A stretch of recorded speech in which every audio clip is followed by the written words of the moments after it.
Assalamualaikum warahmatullahi wabarakatuh. Kami dari kelompok 1 akan menjelaskan tentang masuknya Jepang dan jatuhnya Belanda.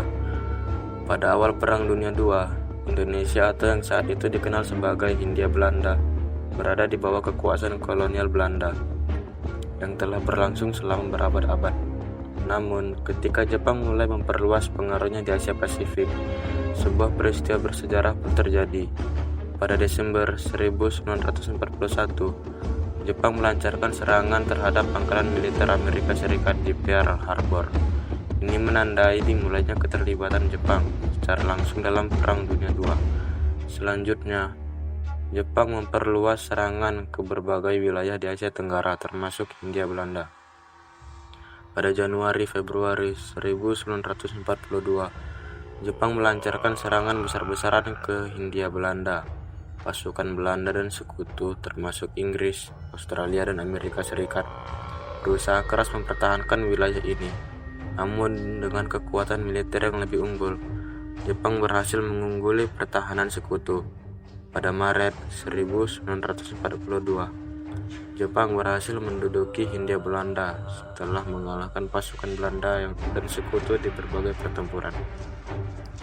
Ini menandai berakhirnya dominasi kolonial Belanda di Indonesia yang telah berlangsung selama berabad-abad. Periode pendudukan Jepang Indonesia memberikan dampak yang signifikan bagi masyarakat.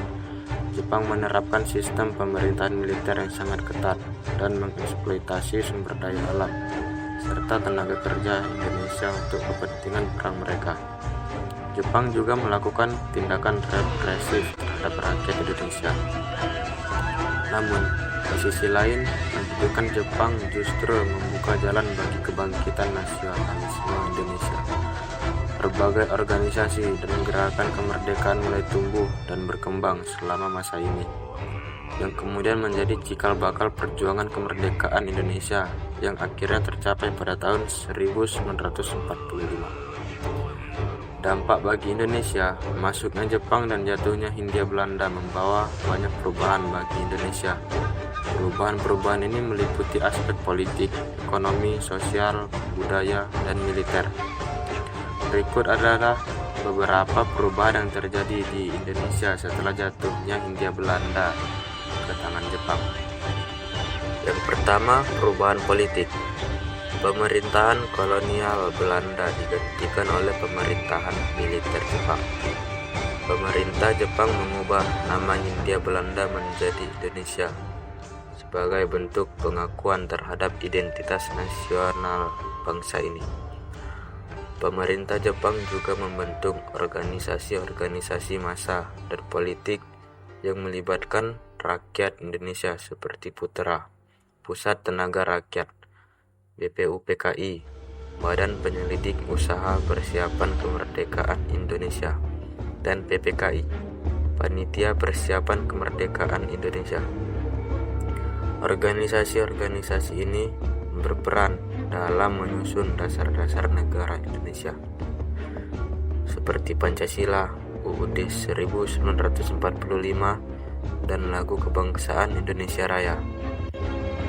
Pemerintah Jepang juga mengizinkan rakyat Indonesia untuk mengibarkan bendera merah putih dan menyanyikan lagu kebangsaan pada tanggal 17 Agustus 1945 sebagai tanda kemerdekaan Indonesia.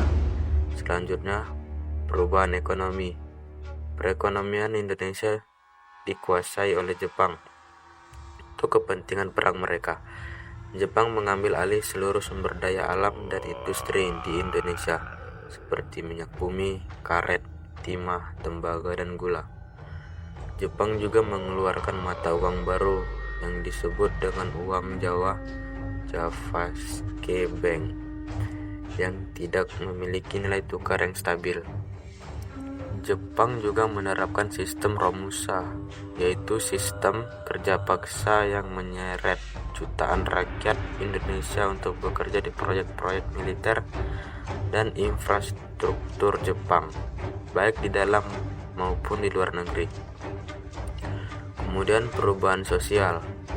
Masyarakat Indonesia mengalami penurunan kesejahteraan akibat pendudukan Jepang. Banyak rakyat Indonesia yang menderita akibat kelaparan, penyakit, kekerasan, dan kematian. Menurut perkiraan, sekitar 4 juta orang Indonesia meninggal akibat pendudukan Jepang. Banyak pula rakyat Indonesia yang menjadi korban dari kekejaman tentara Jepang seperti pemerkosaan, penyiksaan, dan pembunuhan.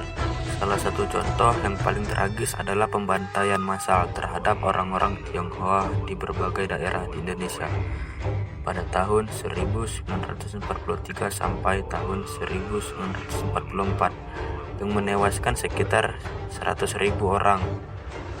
Kemudian perubahan budaya. Budaya di Indonesia dipengaruhi oleh budaya Jepang selama pendudukan mereka.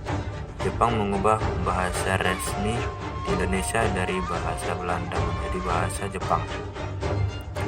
Jepang juga mengajarkan bahasa dan budaya Jepang kepada rakyat Indonesia melalui sekolah-sekolah dan media massa. Jepang juga menghapus pengaruh budaya Barat dari Indonesia seperti musik, film, dan pakaian. Jepang juga mempromosikan budaya Asia, terutama budaya Jawa dan Bali, sebagian dari propaganda Asia Timur Raya. Kemudian perubahan militer. Militer Indonesia dibentuk oleh Jepang selama pendudukan mereka. Jepang membentuk pasukan-pasukan sukarela yang terdiri dari rakyat Indonesia untuk membantu perang mereka melawan sekutu. Pasukan-pasukan ini antara lain adalah Heiho, bantuan tentara, Peta, pembela tanah air, Gyugun, tentara sukarela, dan Kaigun Heiho, bantuan angkatan laut. Pasukan-pasukan ini mendapatkan latihan militer dan persenjataan dari Jepang. Pasukan-pasukan ini juga berperan dalam mempertahankan kemerdekaan Indonesia setelah proklamasi pada 17 Agustus 1945. Jatuhnya kekuasaan kolonial Belanda dan masuknya Jepang di Indonesia selama Perang Dunia II merupakan peristiwa bersejarah yang membawa perubahan besar bagi masa depan negara ini. Meskipun pendudukan Jepang memberikan dampak negatif, namun hal ini juga membuka jalan bagi kebangkitan nasionalisme Indonesia yang akhirnya membuahkan kemerdekaan. Sekian penjelasan dari saya sebagai perwakilan dari kelompok 1 tentang sejarah masuknya Jepang dan jatuhnya Belanda. Jika ada kurang dan lebih dalam penyampaian, saya mohon maaf. Assalamualaikum warahmatullahi wabarakatuh.